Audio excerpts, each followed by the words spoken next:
Good Monday morning. It is October 11th. Welcome into the Morning Medical Update. We are live inside the Dolph Simons Family Broadcast Studio. Chief Medical Officer Dr. Steve Stites, right over here to my right. Good morning. Good morning. All right.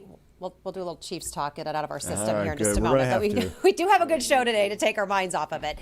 Today we are talking about services, some fantastic services for those battling breast cancer. We're going to take you live inside Missy's Boutique at our Cancer Center location over in Westwood.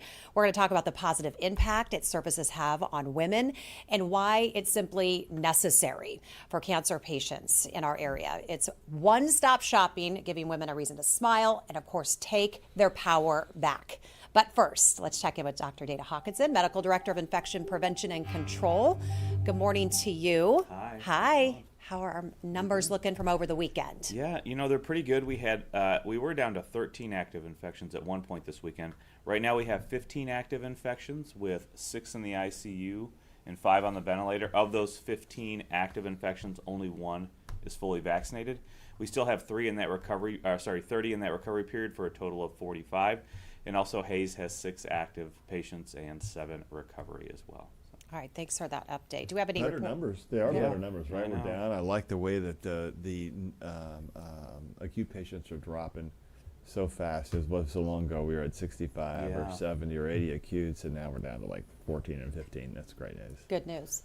What are those new glasses? I'm just curious. No, these are actually old glasses. Okay. These are the glasses I had on during the Super Bowl when we won. So I wore them yesterday and today. Lucky glasses. They're were not my so working lucky. They didn't do well. I think we should talk a little bit about the Chiefs' health, because I believe that last year they somehow got irradiated with funny Super Bowl rays, and that they have, after the little of loss, they are essentially acting like they have post-COVID syndrome.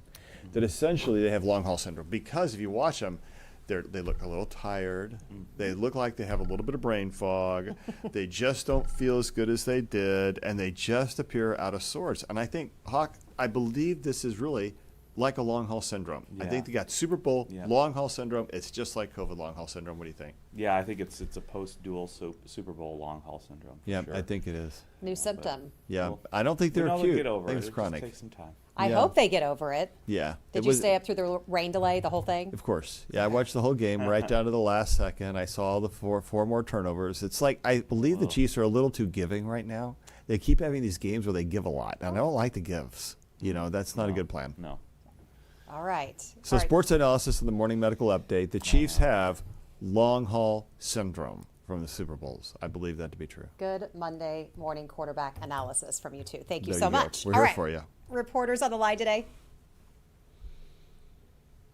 Yes. Hi, good morning, guys. It's Taylor at 41. Hey, Taylor. Hey, Taylor. Taylor, what do you think about our Super Bowl analysis, our Chiefs long haul syndrome problem? Well, being neither a doctor nor a coach, I don't know how qualified I am to. But I mean, it sounded right. But We're not in the spot completely to unqualified. confirm or deny either of that. 100% Qualifications unqualified. are irrelevant in this space, Taylor. You were at the game and have a microphone, so you're more qualified than me. In Yeah, both of those I was aspects actually right at my now. TV set last night. It was better. Okay. It wasn't wet. I was dry. Have to ask about the Merck request this morning on the pills to fight COVID. I know we've talked about that whenever that news came out last week or the week before, but just knowing that might be another tool in the arsenal in the next possibly few weeks or months if it's approved, your thoughts on that request this morning? Yeah, I think it's a game-changing deal, Hawk. I think that's a really big deal. It feels a little like Tamiflu for influenza. A 50% reduction in hospitalization and death is a big thing.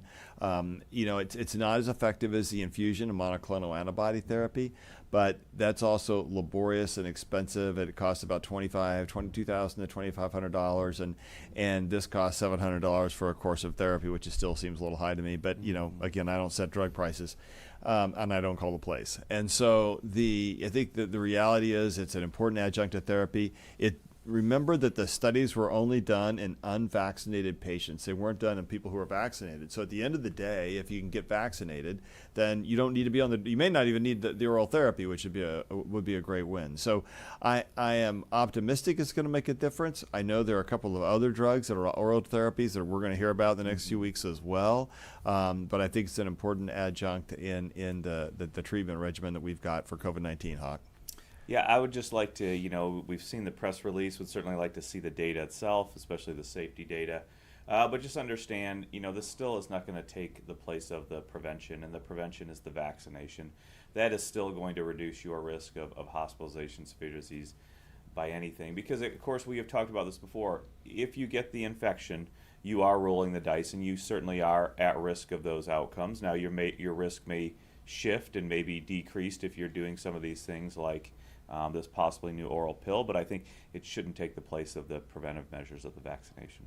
And to say also that with this drug, it looks like there will be a pregnancy exclusion because of effects of unborn children, and so as a result, it will not be for pregnant moms. And we know that we've heard repeatedly, pregnant moms have some of the worst outcomes around COVID-19. So once again, another reason to clearly get vaccinated if you're pregnant or thinking about being pregnant. In this therapy, actually, you're supposed to not have intercourse for 4 days after you've had unprotected intercourse for 4 days after you've taken the pills, because there's such a high risk of teratogenicity, which means birth defects. Other questions? And a follow-up question to that. Yeah, just a follow-up question to that. If you could talk to us a little bit about the differences in medicine and therapy for, we talk so much about vaccine injections versus taking something for a pill. I guess the lay version of that question is, why isn't the same therapy not an injection at that point? Why a pill versus an injection? Yeah, I think it just goes down to the drug finding process. And, once you do find a candidate drug from a selection of a lot of different compounds, then you get into start making it and producing that compound.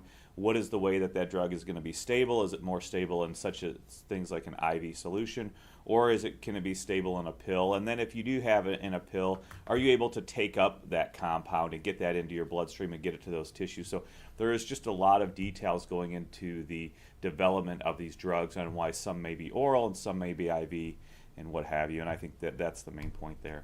And I would say the oral pill, Hawkeye, is different in its mechanism, and you'll know more about this than I do, but the antibodies, if you think about the virus, it's got little, let's say, crowbars on it that allow it to pry open cells that can go in and do damage. The antibodies cover up those crowbars. In this instance with the pill, what happens is it slows down the replication of the virus. It doesn't cover up the crowbars. Yeah, you're still getting Fancy medical term, replication. This crowbars. drug is getting inserted into those new copies of the virus that are being created in your cells, and when that drug gets inserted into the genome of those new viral copies, basically causes it just to mutate itself out, essentially. So it's taking place during the replication, whereas the antibodies more are getting intact virus that is out in your bloodstream. And then, of course, remdesivir is a separate type of mechanism, and that is the IV drug that we've been using for a long time here in the hospital. But it's a separate type of drug that just stops those new genomes or those new viruses from being able to be replicated to completion. Would you like the term crowbars in medicine? Yeah, that's pretty good, I think, huh? Yeah, I got the Chiefs with Super Bowl COVID syndrome, and I got the virus with crowbars. It's a good Monday. Things like I can understand. So it's a Monday morning. Speaking our language. Yeah, after a loss. Other questions?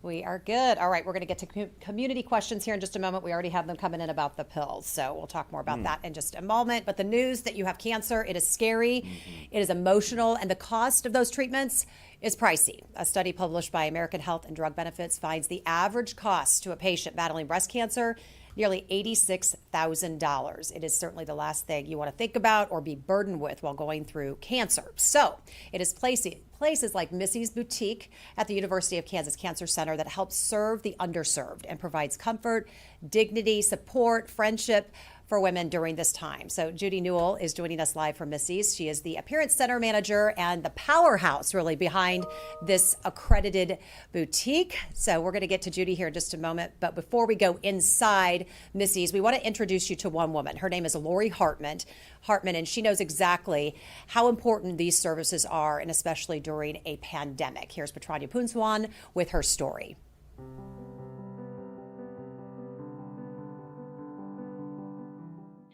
Did not see it coming. I have always been very vigilant in doing my annual well woman exams and mammograms. It was during one of those routine mammograms when doctors noticed something wasn't right. A sonogram and a biopsy later revealed Lori had breast cancer. For me, my personal experience was shock to begin with, which I'm sure is what most people have. And then after a couple of hours, it's like the words kind of resonated with me. And so at that point, I just kind of became calm with, okay, what do I need to do? The 57-year-old mother and grandmother knew right then she was on a mission to get better. Over the next year, she underwent surgery, chemotherapy, and radiation treatments, and found support in places she never imagined. I learned about Missy's Boutique in March of this year. Missy's Boutique, located at the University of Kansas Cancer Center, offers tools and resources for cancer patients and survivors. Lori was able to get everything from a new bra in the retail space to a spot in an online class focused on renewing the body and spirit. Not only did I meet some fantastic people, but I really learned quite a bit, some things that I didn't even know or that I didn't experience, but it also gave me a sense of normalcy on some things I did experience. Lori is thankful for Missy's and that she was able to get through most of her treatments before the height of the pandemic. Her goal now is to support others facing the same diagnosis. Her journey has changed her both physically and emotionally, but she's choosing to stay positive today and into the future. It does afford you a little bit different outlook, not one that I would wish on anybody to learn it that way, but it is what it is, and we all just do our best every day and do the best with what we know at the time and keep moving forward. Well, we are going to talk more about Lori's story here in just a minute, but Judy, thank you so much for being with us so early in the morning. How are you? Hi, good morning to you, and thanks for inviting us. Oh, you bet. Judy, we're going to dive in here in just a moment, but before we do that, I want to take a moment to introduce our audience to the Missies, the two beautiful women behind your mission. Your daughter-in-law, Missy Malter-Newell, and Missy Wilcox O'Neill. Both of these women courageously fought breast cancer. They lost their battle, but these two paintings actually hang inside Missy's Boutique, inspiring women to fight on and win. So, Judy, just take a minute just to tell us how Missy's came to be. Yes, I would enjoy doing that. As you know, you see the pictures of the two girls. Those are our guardian angels here in Missy's Boutique. We started out about 12 years ago trying to create a one-stop shop for our patients. With the help of the Cancer Center and the families coming together, we was able to establish a legacy for these two women and all of our patients and survivors that come through our doors. We are so happy that the boutique has turned out to be such a success, and I'd like to give you a quick tour, if I may. Yes, please do. And I know you have it decked out, fall and Chiefs. We need a little bit of that this morning. So, yeah, Yes. Please walk us around. Let us know what it's all about. Okay, well, first of all, this is our retail center here. This is an important area because patients or survivors or people that come through our door, they feel comfortable. And that's our goal. We want them to feel welcome. The first room is our most emotional room, and this is our fitting room for wigs. We do head shavings, wig fittings. We do a lot of talking one-on-one with patients about the loss of the hair, what to expect, and we even have a nice flyer that is made and targeted just for chemo hair. A lot of places don't have that, but we are so proud that we was able to put that together for our patients. Now, the next room we're going into is our fitting room. This is where we fit breast forms, pocketed bras, post-surgical camisoles, anything that the script calls for. We have it in here. And so the rooms look small, but there's a lot of mighty things that go on in here. And just to give you an example of the warm fuzzy stuff here, we have purses of all kinds. We have fun bags. This is very popular here at Missy's with our patients, is our purses. And then we have a line of clothes. And then this area here is dedicated to breast cancer and other cancers. They're able to pick up tokens or pins or something that is directed towards that certain cancer type. And then, of course, we have the Chief's items here. These have been so hot, we're ordering them almost every other day and bringing them in. Hopefully, after this last game, that will still continue. And then we have our line of products here. The doctors ask that we carry My Girls. It's an absolute amazing cream for radiation. Then we just have more fun things here. We have some jewelry. This is a brand new line that just came in, and it smells fantastic. So I'm anxious to introduce this to our patients. Hey, Judy. Yes. Judy. So Missy's is an Yes. accredited. Missy's is an accredited boutique. What does that mean for a patient or for a customer? Well, we are so proud of being accredited. What happens and what this means to the patient is our fitters here and the people that work with patients are held at a little higher standard. And so they come in about once every 3 years and they drill us all day long. It's very intense, but at the end of the day, we know we are the best and we can offer the best to our patients. That's good to know. Okay, so I want to talk about Lori's story because it makes me think about what a lot of our cancer doctors here always say, that cancer doesn't care about COVID, it doesn't care about pandemics, it just plows on through. So tell me how this pandemic has changed the way that you serve your customers. You actually said that there were some good things that came out of it, right? Yes, absolutely. One thing that has come out of it is that we have been able to take the fear of the COVID out of the equation. And by that, one of my fitters, when it was in our dark days, said, you know, this is ridiculous. This is a safe place to come. We follow policy and guidelines. We've been educated on the COVID. We know how to deal.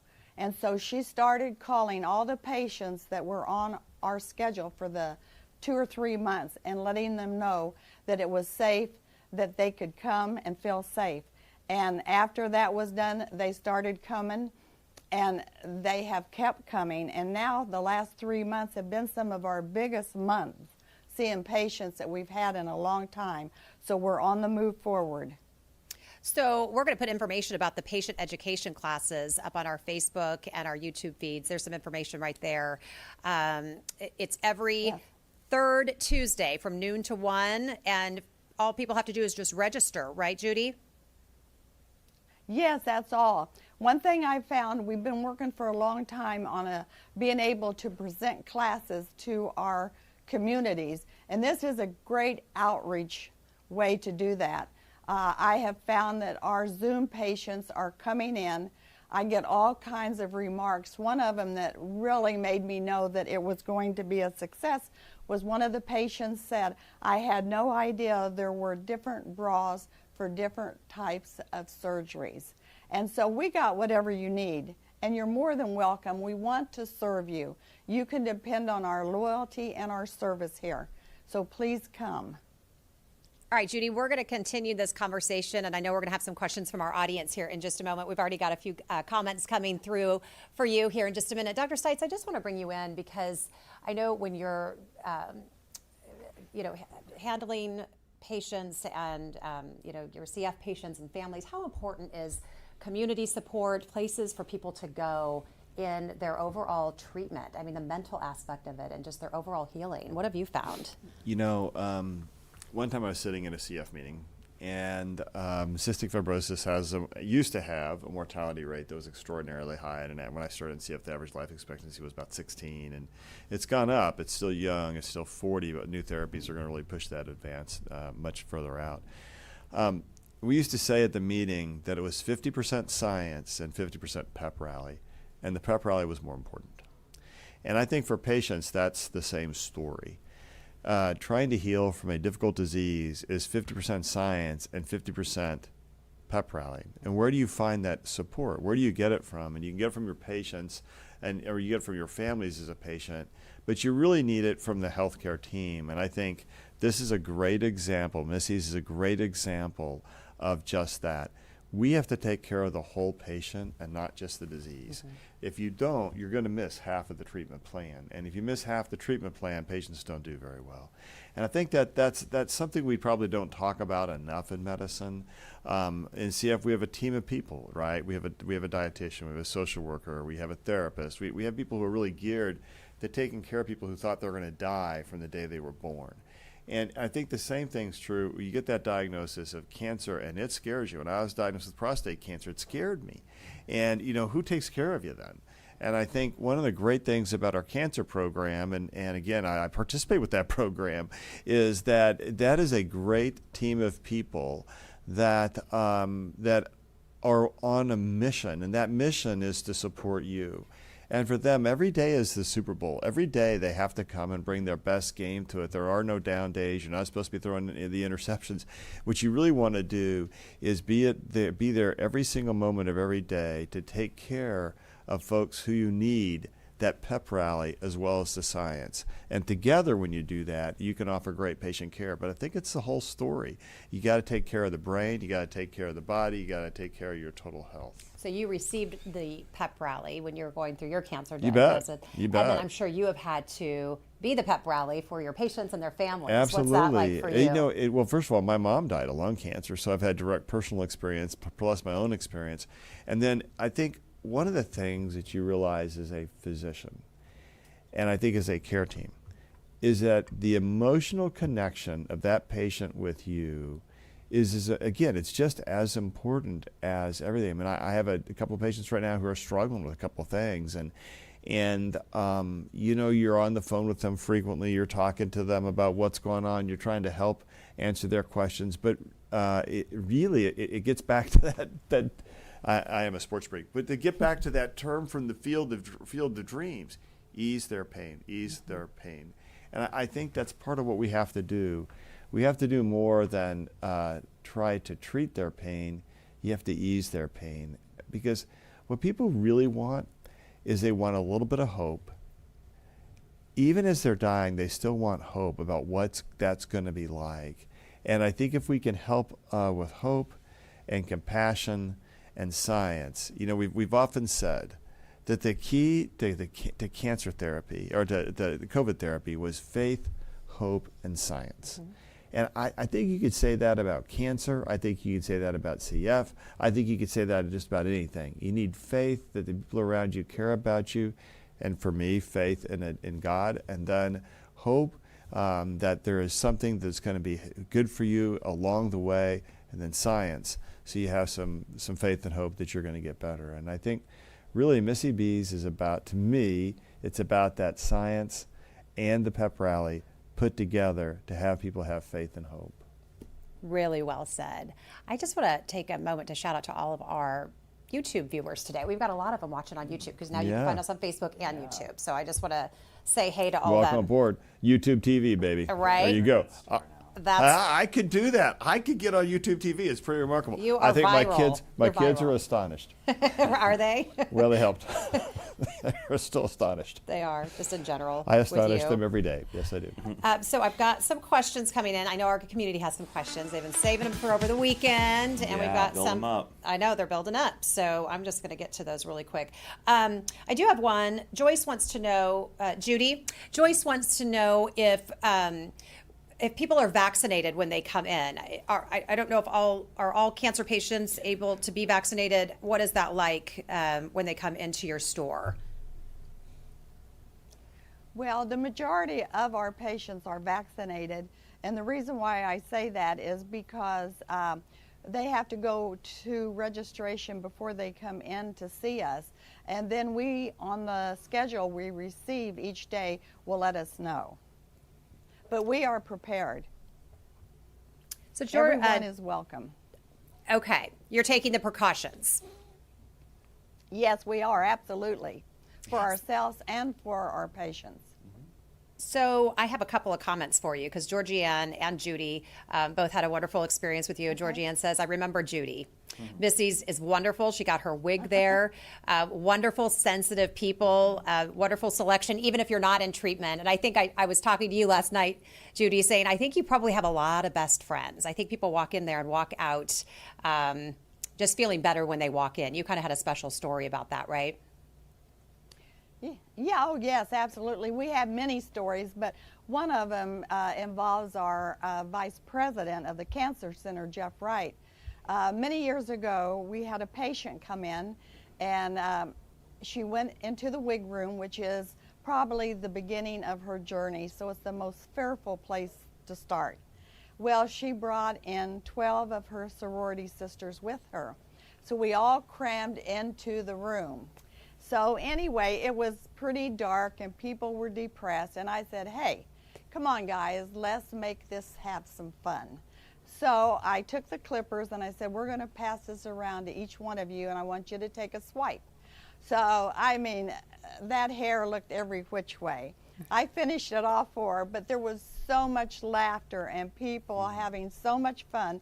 When Jeff walked by the boutique, he had to come in to see what was going on. He said, I can hear laughter all throughout the Cancer Center, and that's what happens in here. There are people that come in that are depressed, but they leave with a smile on their face and confidence, and that's what we create here. I know. That Jeff Wright's a pretty good guy. I Yeah. played flag football with him. He was at the football game last night. I asked him if he could go down and play defense. He would actually be able to help. I thought maybe he could help a little bit. No, Jeff Wright's a good guy, and I think he has been a terrific leader. He and Terry Sue have done a terrific job. They do. They live and breathe that Cancer Center. And so I envision Missy's being like this little beautiful corner of the world, and all this like loud laughter coming out down the halls, and just people wondering, what is going on down there, and you're just changing lives and being there for everyone. I have a really good question from one of our YouTube viewers, Jerry. He says, and I'm so glad he asked this because I was going to get to this, but he says, I know a man who had breast cancer years ago. He lived after the treatments, but his question is, does Missy have items for men who have breast cancer? And where do you send men when they have questions? No, we welcome anybody that has breast cancer. I have to tell you, probably in 12 years, we've only had one man with breast cancer, and we shaved his head and fit him for a wig. But we are equipped to handle that, and we welcome that. I have just switching gears. Really, go ahead. No, go ahead, Judy. No, I wanted to tell you one other quick story, if I could. Yes. About Missy's. We had a patient come in. She was a patient in need, or a PIN patient, and she was so upset because she really didn't have any finances to get the items that she needed, but because of our fund here, we was able to help her and give her the items that she did need. But after I finished fitting her, she just bowed her head. I thought maybe she was praying, but she was in deep thought, and when she looked up, this has always stuck with me. Her quote was, Missy's is like the Hope Diamond. You can't put a value on it. And I truly feel that is true. She summed it all up. Mm-hmm. And I think we agree. Thank you for sharing that story. I do have a couple of questions about the pill. Dr. Stites and Dr. Hawkinson. Isaac says, as far as the antiviral pill, what does the effect profile look like as far as side effects? I know you mentioned that a little bit. We don't really know enough about it yet, and that's part of it. To your point, Hawkeye, we haven't really seen the data. We don't really know all the side effects of it yet. Merck says it's safe, but they haven't published the information. Until they publish the information, we really won't be able to comment as well. Yeah, I completely agree. The earliest studies that are done in any drug development is really the safety study. So the only thing we have to go on is that their later studies look good, so we have to assume the side effect profile looks good, but we haven't seen it completely. And once they are able to submit that data to the FDA or make it publicly available, we'll be able to take a look at it. So Hawkeye, why is it that you have on a dark shirt, no tie? I have on this white shirt, which makes me look like Casper again. I did wear a tie, though, and you didn't have a tie. I got to follow your dress code better. Jill I told got to me do a better early job. on, don't wear the white shirts I and the white know. coat. I did bad on that today. Okay. Yeah, I like that tie. It looks a little chiefy. Well, it was meant to still show some chief colors and be a little, to be a little supportive of Is the it team. to wipe your tears? Yeah, I was upset last night. I couldn't go to sleep for a while. My wife was like, "Okay, I'm going to bed, but I know you're going to be up for a while." Right. I have to decompress from a loss. Okay, I do have a question, and I'm probably going to mispronounce. This is where my mispronunciation comes in. Lindsay wants to know, with Pfizer being approved by the FDA, what is the difference between Pfizer, BioNTech, and Comirnaty. You did good. Oh. I actually looked it up. You did? I saw that question when the camera was talking to Gina. I was like, I'm going to get this pronunciation And then right. he passes it across the desk to me, and then I spew it out like I know everything. Comirnaty. Comirnaty. Well, So, it's what's the funny. difference? Well, there's this whole internet stuff going around like Comirnaty is not what they said it was. It's a different drug and blah, blah, blah. Nah, it's just baloney. All the time, drugs come out, and when they're studied, they have long study names. And, Pfizer, BioNTech actually is a bunch of initials and numbers. And then when it's released, it has a product name. And the product name's approved by the Food and Drug Administration. And the company they work through all sorts of marketing and stuff like that to figure out, what do we want to call it? And they come up with Comirnaty. And I'm not quite sure. Maybe it sounds a little bit like coronavirus and community. And I don't know what things they're trying to go for. But Comirnaty. And the reality is there is no difference. Don't listen to the internet memes and all that stuff. There is no difference. It's the same drug. It's manufactured in the same manufacturing plants that the FDA inspected as part of their approval process. Remember, the FDA doesn't just look at safety data and approve a therapy. The FDA goes and inspects the plants. They look at the manufacturing process. They look to make sure it's safe, that there's no quality control problems, that the manufacturing is within a very tight, narrow range. I mean, there's a lot that goes into a drug approval. And so Comirnaty is nothing but the product name Hawkeye for the drug itself. Yeah, we saw this come out early on. I think it's either a conscious effort, this misinformation campaign, or just not knowing and understanding. But certainly there is I can't remember if it was a CDC or FDA or World Health Organization brief that also said this is the same exact product. So this is just, mostly this was a misguided misinformation tenet that some people were building on, but it's absolutely not true. It is all the same product. And hey, Hawk, just to say, there's probably a really big news cycle that's going to hit at the end of this week around vaccination. Yeah. First of all, Moderna is going to get evaluated on Thursday by the FDA for their booster information, and on Friday it's J&J. And we expect sometime in the next 1 to 2 weeks that we're going to hear about Pfizer vaccine in 5 to 11-year-olds from the FDA. So there is a whole lot of information that's going to go on in vaccination. I think it's going to be really important. We'll stay tuned. I know we're going to be talking about it, but I'm excited to see how the outcome goes with Moderna and J&J discussion. I'm excited about the Moderna data. Looks really good, even at 6 months for illness and death, and so it'd be interesting to see what that booster shot looks like. Yeah, I'm speculating, but I think because we have already heard about the confusion and the messaging, whether it's about masking and how to do these non-pharmaceutical interventions at any particular time, whether it's about a vaccination, whether you're immunosuppressed or not in boosters, and there are certain groups with the Pfizer that are recommended to get an additional dose, but there are other groups that may get an additional dose. So, maybe out of ease, I'm speculating, and I just suspect both Moderna and Johnson & Johnson will come through, and it'll be just like Pfizer. But who knows? I think We'll you're wait right. to see. I'm going to speculate the same because I think they're going to go for ease of communication. Even though it may not be the perfect science, like ease of communication, and I think there's something to be said for that. Yep. So, Becky wants to know, do you think this pill, the Merck pill, will keep people from getting vaccinated? that's a fear some people have, but here's what I think that those people who are being really resistant to vaccination don't need another reason to be resistant to vaccination. And you have to remember that a 50% reduction is not the same thing as a 95 to 98% reduction, right? It is still much better to be vaccinated, because the other thing that we don't know about is whether or not, if you're taking the pill, you actually if you decrease the risk of spread. And we know clearly that even with the Delta variant, that any one of the 3 vaccines appears to reduce the risk of spread as well as help you prevent getting the disease. You can still spread it, but your odds do go down. So I think that the pill is a good thing. I hope it doesn't. I do have some fear that it will. Yeah, and I would also. So my fear with antivirals is always the development of resistance.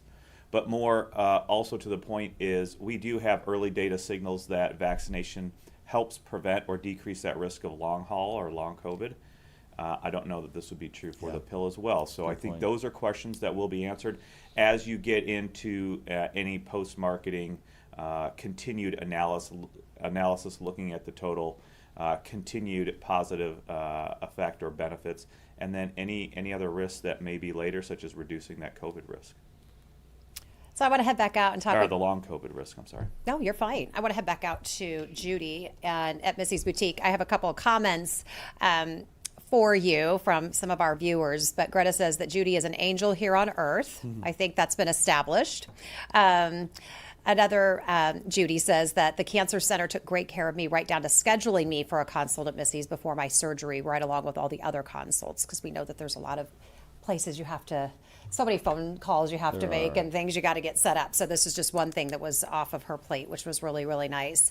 And then a question came in about, and you mentioned this also, that you take care of everyone, Judy, but Rita says, do you have to be a patient of our hospital or our cancer center to come to Missy's and to get fitted or to be seen? No, that's a great question, Jessica. There are no boundaries here at Missy's Boutique. We serve all communities. All people are welcome. We have a nice PIN or Patient in Need Fund for those patients that are uninsured or underinsured. So everyone is welcome.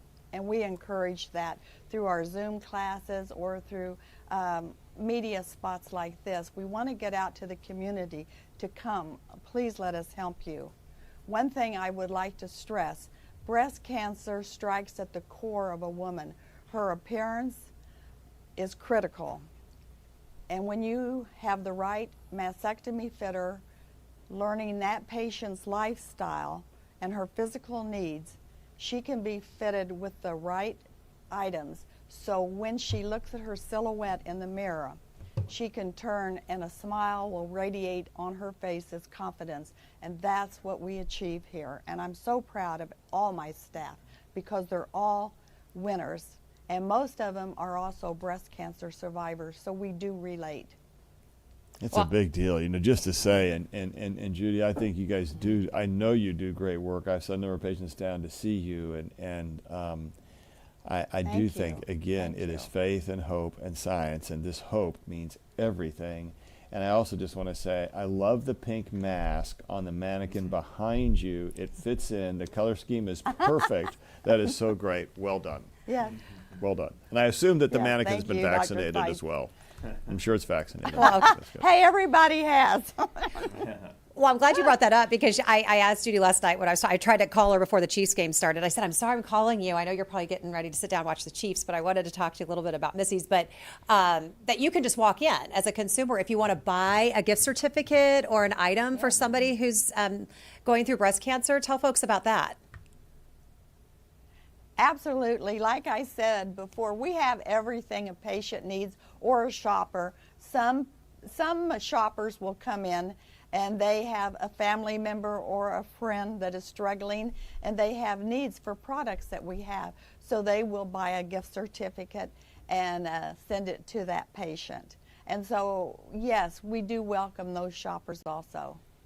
Well, I've heard that before. People have a friend or a family member going through an illness and they go, I want to do something, but I don't know what. It's all new to them. So I love to think that somebody can just come in and you'll help guide them. I said it off the top of the show. It feels like you're necessary as part of this whole treatment process from the beginning to the end. So I want to ask you too, do people need to make an appointment?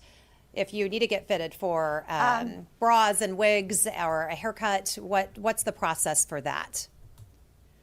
Well, we do prefer an appointment and a script from the doctor. And the reason why I say that is because in the beginning we wasn't that busy. Now we're very busy and we like to stay on schedule, help as many people as we can. So yes, an appointment is important. However, there have been patients that have just walked in the door. We explain to them that we are on a schedule, but we will work them in if they don't mind waiting. So we hate to lose anybody, but most patients are here anyway, week to week, and that's not a problem. They're always happy to schedule an appointment. I've got a couple of questions. Mary and Christy both asking, does Missy accept donations? can you donate? And somebody asking about the PIN fund, PIN fund. Yes, I love that question. and yes, absolutely, we take donations. All of our donations go through our fund development department. However, if you want to make a direct donation here, if you tell me where you want it to go, like our patient in need fund or our operational fund, then I will make sure I will hand deliver it to our fund development department. So yes, we do take donations, and we do that often. And it's for those donations that keep the doors going and open here, because we are not for profit. Quick turn to COVID. Dr. Stites, Dr. Hawkinson. Lindsay says, I have 2 young boys active in sports, ages 6 and 8. With the vaccine, myocarditis risk, is it higher for boys? Should I have them hold off on strenuous activity in sports after vaccination when they are able to get it? No. From what I also understand is, the highest risk for developing vaccine-induced myocarditis, which again remains overall rare, is that older age group of boys that are already okayed and eligible for the vaccine. Now, again, we haven't seen the full data set from the younger groups, but I don't think there's any indication, and there certainly is no guidance, even in those adolescents that have been vaccinated, that you need to hold them back from any activity at this point. Okay, a couple more questions, Judy, for you. Do you sell prosthetics for women who do not choose to have reconstructive surgery? Do you fit for those? Yes, we do. We have all kinds of breast forms, and that's why it's so important to get the right mastectomy fitter with the right education that will know what that patient needs. But we have enhancers, we have expanders, we have whatever the chest wall and that patient needs, we can do that for them. All right. Well, we're going to get to our... related to the chest.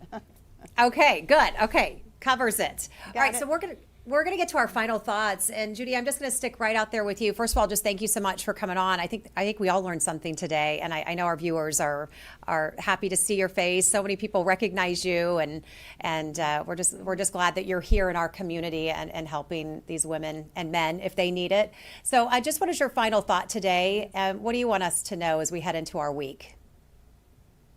Well, first of all, I want our doctors and nurses and our different departments here at the hospital and the cancer center to know that part of our success is due to them, because they're so willing and they trust us with their patients. And I think we have created a great bond, and for that I thank everyone. Thank you, Judy, for coming on. We will see you again very soon. Dr. Hawkinson, your final thoughts today.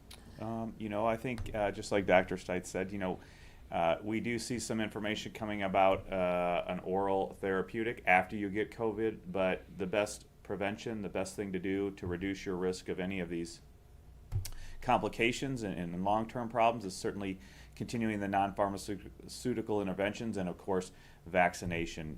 Reducing your risk of all of these things by getting vaccinated is still going to be the best bet. And again, in the next week or so, we should have more information for those of you that did get Johnson & Johnson and Moderna as well. Dr. Stites, I'm going to let you have the last final thought, but I do just have to read a couple more comments. Denise says, I've been to Missy's and I've been blown away by the boutique feeling. It feels like you're in a Victoria's Secret, not inside a hospital. I love that place.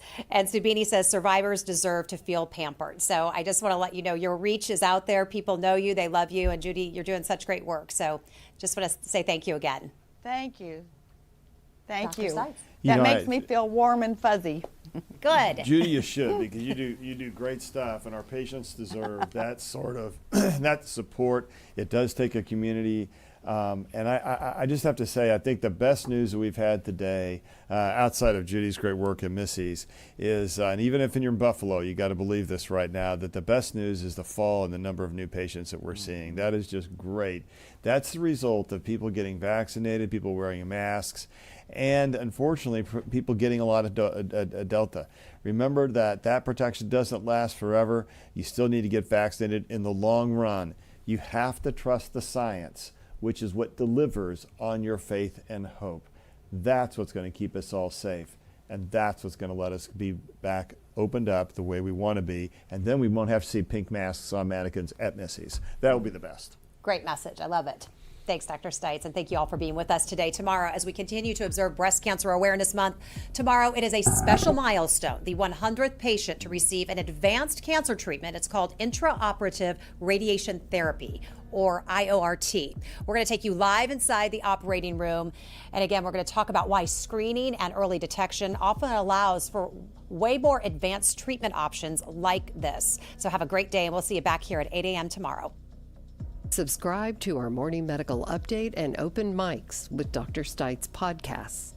Now everywhere podcasts are available.